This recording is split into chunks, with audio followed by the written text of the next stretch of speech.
question and the prospect for reconciliation or not. So I'm keen to widen this out a little further. Yes, right up front here I have a question. Gentleman in the hat. Okay. The hat has value apparently for identifying. My name is Stephen Garland. I'm a postgrad here in Trinity in Innovation in Healthcare. And my question is I come from Granard in County Longford, which is only 30 miles from Leggy Kelly, the border. I've grown up beside the border with very much an All-Ireland mentality. I lived the pre-peace process in the Triangle, in Coleraine, Portrush and Portstewart. So I have the experience of the pre-peace process when RUC were on the streets and they had targets on their back and all of that, all of those issues. And my question is, I'm kind of here for kind of a different reason, but it's an all-Ireland issue, and that's why I would like to get it out there, is that I'm here for kind of the 20% of people that in Ireland, in young people, that are criminalised for a victimless crime every day of the week. Somebody's being criminalised for cannabis use, cannabis possession, cannabis whatever. And it's an all-Ireland issue. Northern Ireland is we have an imbalance in our treatment of medical cannabis, whatever. I'm here, I have my stick. I have PPMS, which is a type of MS. And tomorrow I will literally emigrate again and become Ireland's latest medical refugee. And that's a fact. And I go to Spain. I know 100 people in Spain, across Spain, from the Canaries to wherever, all there to access legally. They can access their cannabis, which is cannabis as a medicine. And so this is a real thing. It's north and south of the border. I've used cannabis in all this island, and I know the background of everything of this island and the complications of it. But it's a real issue, and people can be criminalised. In this room, we have all students, 18, 19-year-old. I'll give my age away and tell you that on the trip to TIP, the first one, I was at the trip to TIP and got a stop and search at the trip to TIP and ended up in court subsequently at 18 years of age. I'm now 50 next year, and I've been all around the year, but I've run into complications all my life, and everybody here every student has that possibility of having their life irreparably changed. So this is a real issue that I think has to be raised north and south. It's the same problem in Northern Ireland, and you're generally, all the parties represented on the stage here are generally prohibitionists, I think. And if you're prohibitionist, you're pro-Kinahan. You're helping an illegal trade, and that's what needs to change. And this is north and south. We have the same issue. Neil, so I'd like to address that. I love a curveball question. Cannabis wasn't on my expected list today, but there you are. Is this government criminalising people unnecessarily? Look, I'm going to be frank with you, Stephen. Am I a complete prohibitionist? Personally, no. I think there's method to a lot of your discussion. I think the scientific argument for broadening out the medical use of cannabis is valid. And I support that, and I have supported the efforts within the Oireachtas to liberalise that to an extent. Probably nowhere near as far as you think it should go, and probably a long way before it goes any further. Do I believe in the fundamental complete decriminalisation of cannabis? I'll be quite honest, I don't know. And I'm giving you an honest answer.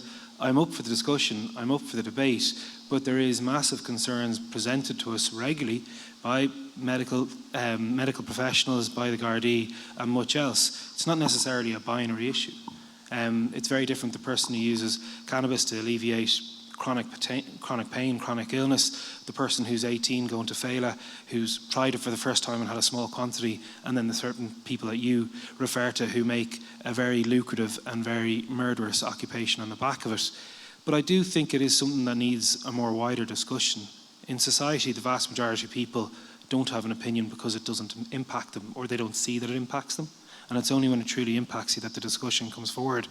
And certainly, if there are measures, and I know it's been looked at by the Minister for Justice coming forward and the Minister for Health in the Oireachtas, I'm happy to contribute and keep an open mind to it. So I apologise for not giving you the binary definitive answer, but that's kind of where my head's at the moment. So thank you for the question. And in terms of cannabis for medicinal purposes, you shouldn't have to travel, and you certainly should not be made to feel like a criminal for accessing that.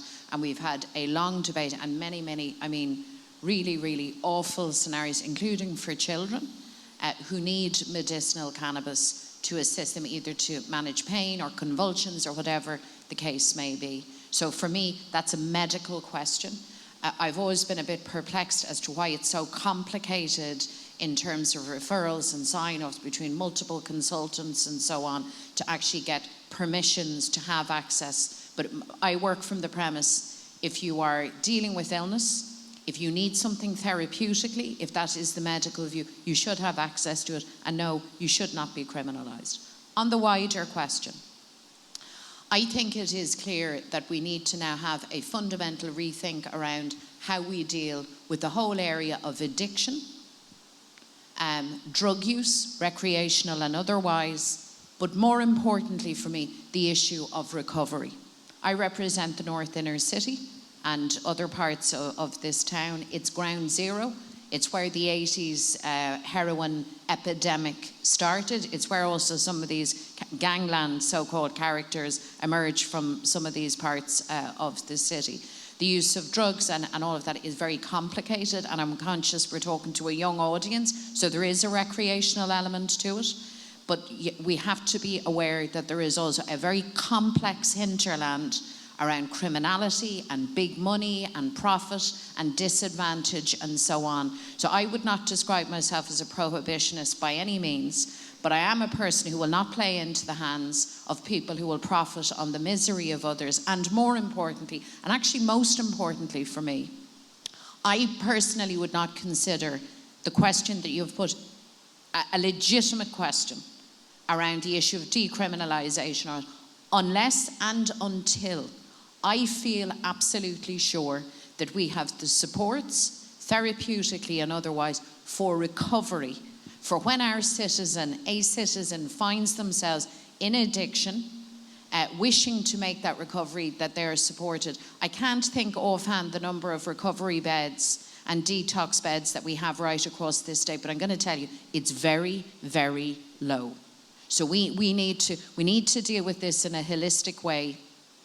So like Neil, I'm not giving you a pat yes or no, but I am concerned that people enjoy their full freedoms. I'm not against people having fun and all of that. I'm all for that. More of it is what I say.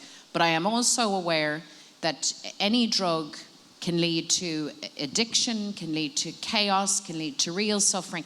And then when that person finds that they hit rock bottom and they're looking to get out, we are so weak on the whole full recovery agenda. And that's my concern at the minute. But thank you for raising it, because I know it is an issue not just among students, but amongst wider society.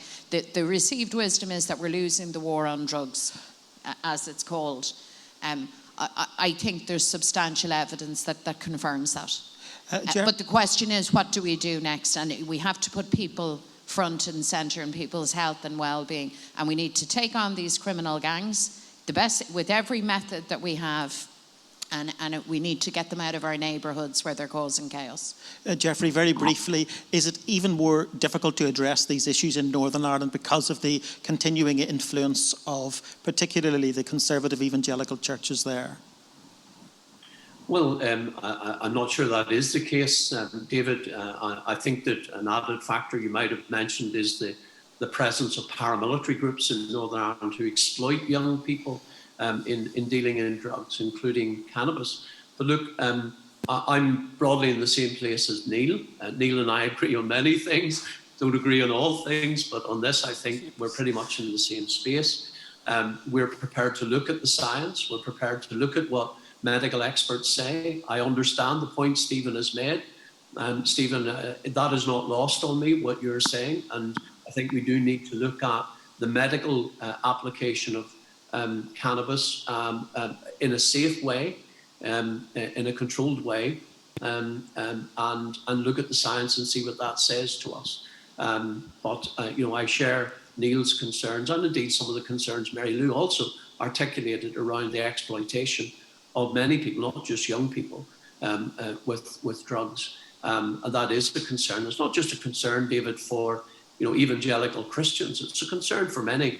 I've unfortunately had to deal as an MP with many cases in my own constituency of young lives destroyed by drug abuse, and their parents, who may not be evangelical Christians at all, but are just mums and dads really concerned about young people, even young people still at school, who sadly are being exploited by criminal gangs, paramilitary organisations who deal in illegal drugs. I think we do need to look at these issues, as Mary Lou has said. I don't think we're being effective enough in terms of how we tackle the issue of drugs. But I take Stephen's point.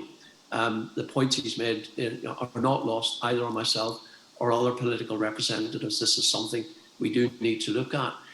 David, I have to say at this stage, I have time for one more question. I'm afraid I will have to leave because I've got to go to the House of Commons to take part in Northern Ireland questions. So apologies for that, No but problem. I have time to take one more Let question. me ask, is there any burning question from the audience for Sir Geoffrey particularly? Okay, up front here.